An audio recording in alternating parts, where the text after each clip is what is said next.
বিশ্ব সংবাদে আপনাদের স্বাগত। সংবাদের শুরুতেই শিরোনাম, পরে বিস্তারিত। শুরুতে জানিয়ে দেব, ইসরায়েলি ঘাঁটিতে সরাসরি আঘাত হানল হিজবুল্লাহ। জানিয়ে দেব, বাইডেনের হুমকি উপেক্ষা করে রাফাতে হামলার পরিধি বাড়াচ্ছে ইসরায়েল। এছাড়া রয়েছে ইসরায়েলি হামলা জোরদার, রাফা ছেড়ে পালিয়ে যাচ্ছে হাজার হাজার মানুষ। জানিয়ে দেব, 21শে মে ফিলিস্তিনকে রাষ্ট্রের স্বীকৃতি দিতে পারে ইউরোপের আরও 4 দেশ। সর্বশেষ রয়েছে, চিকিৎসার অভাবে যন্ত্রণাদায়ক মৃত্যু হচ্ছে গাজাবাসীর। ইসরায়েলি ঘাঁটিতে সরাসরি আঘাত হানল হিজবুল্লাহ। লেবাননের শক্তিশালী সশস্ত্র গোষ্ঠী হিজবুল্লাহ জানিয়েছে, ইসরায়েলের রামিয়া সামরিক ঘাঁটি লক্ষ্য করে আজ রকেট হামলা ও কামান হামলা চালিয়েছে তারা। এসব রকেট ও কামানের গোলা এই ঘাঁটিতে সরাসরি আঘাত হেনেছে বলে জানিয়েছে লেবাননের জাতীয় বার্তা সংস্থা। তবে এই ব্যাপারে ইসরায়েলি সেনাবাহিনী তাৎক্ষণিকভাবে প্রতিক্রিয়া জানায়নি কোনো। গতকাল লেবাননের দক্ষিণাঞ্চলে লক্ষ্য করে ব্যাপক বিমান হামলা চালায় দখলদার সেনাবাহিনী। এরপর দিনই ইসরায়েলি ঘাঁটিতে আঘাত হেনেছে হিজবুল্লাহ যোদ্ধারা। ইসরায়েল বিমান হামলায় গতকাল আঘাত হানে একটি মোবাইল ফোন ট্রান্সমিশন সাইটে, যেটি লেবাননের তাইয়ার হারফাতে অবস্থিত। ওই হামলায় একজন প্যারামেডিক এবং রক্ষণাবেক্ষণের দায়িত্বে থাকা একজন কর্মী প্রাণ হারিয়েছেন। ওই হামলার পরই প্রতিশোধ নিতে হিজবুল্লাহ যোদ্ধারা সামরিক ঘাঁটিতে আঘাত হেনেছে বলে ধারণা করা হচ্ছে। হিজবুল্লাহ পরবর্তীতে জানিয়েছে, তারা ইসরায়েলের একটি নজরদারি স্থাপনায় হামলা চালিয়েছে এবং তাদের হামলা চালানো সরাসরি আঘাত হেনেছে। গত বছরের 7 অক্টোবর ফিলিস্তিনি সশস্ত্র গোষ্ঠী হামাস এবং ইসরায়েলের মধ্যে যুদ্ধ শুরু হয়। এর পরের দিনই থেকেই ইসরায়েলের উপর হামলা চালানো শুরু করে হিজবুল্লাহ। দখলদার ইসরায়েলি সেনারা যেন গাজার পাশাপাশি লেবানন সীমান্ত ব্যস্ত থাকে, সেজন্য হিজবুল্লাহর ইসরায়েলি অবকাঠামো লক্ষ্য করে হামলা চালানো অব্যাহত রাখে। যদিও হিজবুল্লাহ এখনও ইসরায়েলের বিরুদ্ধে সরাসরি যুদ্ধের ঘোষণা দেয়নি, তবে যে কোনো সময় লেবানন ইসরায়েল সীমান্তে বড় যুদ্ধ বেঁধে যেতে পারে বলে আশঙ্কা করছেন অনেকেই। বাইডেনের হুমকি উপেক্ষা করে রাফাতে হামলার পরিধি বাড়াচ্ছে ইসরায়েল। ফিলিস্তিনের গাজার শেষ নিরাপদ স্থল রাফাতে হামলার পরিধি বাড়ানোর সিদ্ধান্ত নিয়েছে দখলদার ইসরায়েলের মন্ত্রিসভা। সংবাদ বিষয়ক ওয়েবসাইট এক্সিউস 3টি সূত্রের বরাত দিয়ে এই তথ্য জানিয়েছে। 2টি সূত্র জানিয়েছে, এটি একটি পরিমাপিত সম্প্রসারণ হবে, যেটি যুক্তরাষ্ট্রের প্রেসিডেন্ট জো বাইডেনের দেওয়া রেড লাইন অতিক্রম করবে না। তবে অপর সূত্রটি জানিয়েছে, এটিকে বাইডেনের রেড লাইন অতিক্রম হিসেবে বিবেচনা করা যেতে পারে। যুক্তরাষ্ট্রের প্রেসিডেন্ট জো বাইডেন গতকাল সংবাদ মাধ্যম সিএনএনকে দেওয়া এক বিশেষ সাক্ষাৎকারে জানান, যদি ইসরায়েল রাফাতে বড় ধরনের কোনো হামলা চালায় তাহলে তারা ইসরায়েলের অস্ত্র সরবরাহ বন্ধ করে দেবেন। তার এমন হুমকির মধ্যেই রাফাতে হামলার পরিধি বাড়ানোর সিদ্ধান্ত নিয়েছে দখলদাররা। ওই সূত্রগুলো অক্সিওস নিউজ জানিয়েছে, ইসরায়েলের মন্ত্রিসভা যুদ্ধবিরতির আলোচনাকারীদের একটি চুক্তিতে পৌঁছানোর চেষ্টা করে যেতে বলেছেন এবং একটি নতুন প্রস্তাব তৈরি করতে বলেছেন, যেটির মাধ্যমে চুক্তি করা সম্ভব হবে। তবে উগ্রপন্থী জাতীয় নিরাপত্তা মন্ত্রী ইতামার বেন গাভির এবং অর্থমন্ত্রী বেজালেল স্মোট্রিচের সিদ্ধান্তের বিরোধিতা করেছেন। গত বছরের 7 অক্টোবর হামাস ও ইসরায়েলের যুদ্ধ শুরু হয়। 7 মাস ধরে চলা এই যুদ্ধ থেকে নিজেদের প্রাণ বাঁচাতে লাখ লাখ ফিলিস্তিনি রাফাতে আশ্রয় নিয়েছিলেন। কিন্তু গত সপ্তাহে মিশর সীমান্তবর্তী রাফা ক্রসিং থেকে ফিলিস্তিনিদের সরে যাওয়ার নির্দেশ দেয় ইসরায়েল। এরপরই শঙ্কা তৈরি হয়, গাজার অন্যান্য অঞ্চলের মতো রাফাতেও বর্বরতা চালাবে ইসরায়েলি বাহিনী। বার্তা সংস্থা রয়টার্স এক প্রতিবেদনে এই তথ্য জানিয়েছেন, নতুন একটি সড়ক নিয়ে নিজেদের নিয়ন্ত্রণে নিয়েছে ইসরায়েলি সেনারা। এতে করে রাফার পূর্বাঞ্চলটি অন্যান্য জায়গা থেকে বিচ্ছিন্ন হয়ে পড়ছে। এদিকে ইসরায়েলি হামলা জোরদার করায় রাফা ছেড়ে পালিয়েছে 80,000-এরও বেশি মানুষ। ইসরায়েলি হামলায় ফিলিস্তিনের গাজা উপত্যকার বেশিরভাগ ধ্বংসস্তূপে পরিণত হয়েছে আগেই। এখন বাকি রয়েছে অবরুদ্ধ এই ভূখণ্ডটির রাফা শহর। দক্ষিণাঞ্চলীয় এই শহরে এবার হামলা জোরদার করেছে ইসরায়েল। আর এর জেরে শহরটি ছেড়ে ইতিমধ্যেই পালিয়ে গেছেন 80,000-এরও বেশি মানুষ। জাতিসংঘ এই তথ্য সামনে এনেছে, ইসরায়েলি আগ্রাসনের কারণে গাজায় অন্যান্য অংশ থেকে তারা এখানে আশ্রয় নিয়েছিলেন।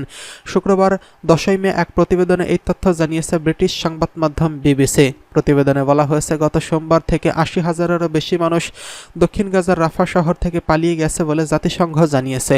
এছাড়া রাফার বিভিন্ন অংশে ক্রমাগত বোমাবর্ষণের মধ্যে ইসরায়েলি ট্যাঙ্কগুলি শহরের কাছাকাছি এসে জড়ো হচ্ছে বলে জানানো হয়েছে।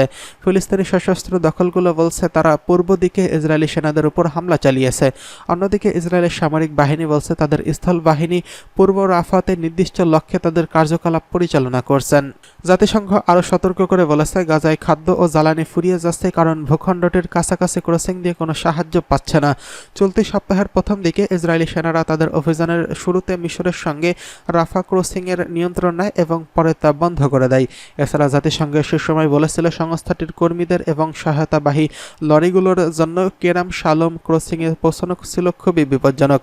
এদিকে রাফাতে হামলা করলে ইসরায়েলে অস্ত্র সরবরাহ বন্ধ করার হুমকি প্রেসিডেন্ট বাইডেন দিয়েছেন, তা প্রত্যাখ্যান করেছে ইসরায়েলি প্রধানমন্ত্রী বেঞ্জামিন নেতানিয়াহু। তিনি এক ভিডিও বিবৃতিতে বলেছেন, যদি আমার দেশের প্রয়োজন হয় আমরা আমাদের নখ দিয়ে লড়ব, কিন্তু আমাদের নখের চেয়ে শক্তি আরও অনেক বেশি আছে। বেঞ্জামিন নেতানিয়াহুর দাবি, প্রয়োজনে ইসরায়েল একাই দাঁড়াতে পারে।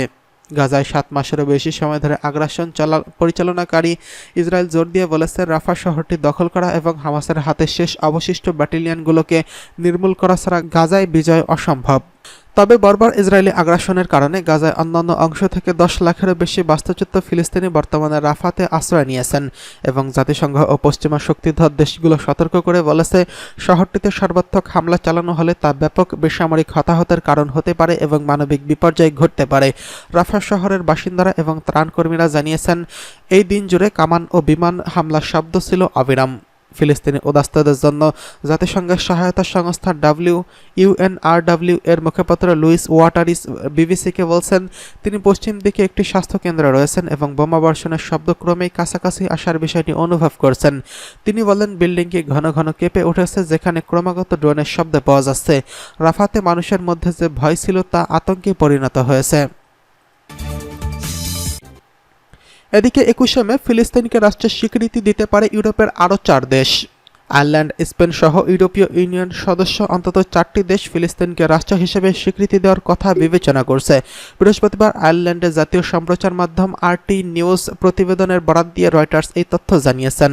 এর আগে বুধবার স্থানীয় সময় সন্ধ্যার দিকে RT নিউজের প্রতিবেদনে বলা হয়েছে, ফিলিস্তিনকে যৌথভাবে রাষ্ট্রের স্বীকৃতি দেওয়ার বিষয়ে ডাবলিন ও মাদ্রিদ, স্লোভানিয়া ও মাল্টার মধ্যে তীব্র যোগাযোগ হয়েছে। প্রতিবেদন অনুযায়ী ইউরোপের এসব দেশ আগামী 10ই মে জাতিসংঘের সাধারণ পরিষদে ফিলিস্তিনের বিষয়ে অনুষ্ঠিতব্য ভোটের অপেক্ষায় রয়েছে। ওই দিন সাধারণ পরিষদের অধিবেশনে জাতিসংঘের পূর্ণ সদস্য হওয়ার ঘোষণা যোগ্য হিসেবে ফিলিস্তিনকে স্বীকৃতি দেওয়া হতে পারে। গত 22শে মার্চ দেওয়া এক যৌথ বিবৃতিতে স্পেন, আয়ারল্যান্ড, মাল্টা, স্লোভানিয়া জানায়, ফিলিস্তিনকে রাষ্ট্রের স্বীকৃতি দেওয়ার বিষয়ে প্রথম পদক্ষেপ গ্রহণে ঐক্যমত্যে পৌঁছেছেন তারা। ফিলিস্তিনের অধিকার বিষয়ে স্পেন, আয়ারল্যান্ড লড়াইয়ের দীর্ঘ ইতিহাস রয়েছে। অবরুদ্ধ গাজা উপত্যকায় ইসরায়েলের 7 মাসের যুদ্ধে হাজার হাজার মানুষের প্রাণহানি আর লাখ লাখ ফিলিস্তিনি বাস্তুচ্যুত হয়েছেন। এই ঘটনা যখন বিশ্বজুড়ে ইসরায়েল বিরোধী আন্দোলন ও জনমত তীব্র আকার ধারণ করেছে, তখন ফিলিস্তিনকে স্বীকৃতির সিদ্ধান্ত নিয়েছে ইউরোপের 4 দেশ। একই সঙ্গে ওই অঞ্চলে শান্তির জন্য দীর্ঘস্থায়ী সমাধানের আহ্বান জোরালো হচ্ছে বিশ্বজুড়ে। 1988 সালের পর থেকে এখন পর্যন্ত জাতিসংঘের 193টি সদস্য রাষ্ট্রের মধ্যে অন্তত 139টি ফিলিস্তিনকে রাষ্ট্রের স্বীকৃতি দিয়েছে। ইসরায়েল বলেছে, ওই 4 দেশের পরিকল্পনা সন্ত্রাসবাদের জন্য পুরস্কারের শামিল, যা আলোচনার মাধ্যমে গাজা সমাধানের সম্ভাবনাকে কমিয়ে আনবে। এদিকে চিকিৎসার অভাবে যন্ত্রণাদায়ক মৃত্যু হচ্ছে গাজাবাসীর। ফিলিস্তিনের গাজা উপত্যকায় চিকিৎসার অভাবে সাধারণ মানুষের ধীর ও যন্ত্রণাদায়ক মৃত্যু হচ্ছে বলে জানিয়েছেন হামাস নিয়ন্ত্রিত গাজার স্বাস্থ্য মন্ত্রণালয়। দখলদার ইসরায়েলি সেনারা সীমান্তগুলি বন্ধ করে দেওয়ার আহতরা উন্নত চিকিৎসার জন্য বাইরে যেতে পারছেন না। পর্যাপ্ত সরঞ্জাম না থাকায় গাজার ভেতরে প্রয়োজনীয় চিকিৎসা পাচ্ছেন না তারা। এ ব্যাপারে গাজার স্বাস্থ্য মন্ত্রণালয় বলেছে, আহত ও অসুস্থরা ধীরে ধীরে মৃত্যুবরণ করছেন, কারণ এখানে চিকিৎসার সরঞ্জাম নেই এবং তাদের বাইরে গিয়েও চিকিৎসা করার সুযোগ নেই। গাজায় একমাত্র ডায়ালিসিস কেন্দ্রটি বন্ধ হয়ে গেছে। মন্ত্রণালয় আরও বলেছে, ইসরায়েলের উপর চাপ প্রয়োগ এবং আহত ও অসুস্থদের বাঁচানোর জন্য সীমান্ত খুলে দেওয়ার জন্য এবং প্রয়োজনীয় হাসপাতালে চিকিৎসা সরঞ্জামাদি পৌঁছে দেওয়ার জন্য আমরা একটি দ্রুত মানবিক আবেদন জানাচ্ছি।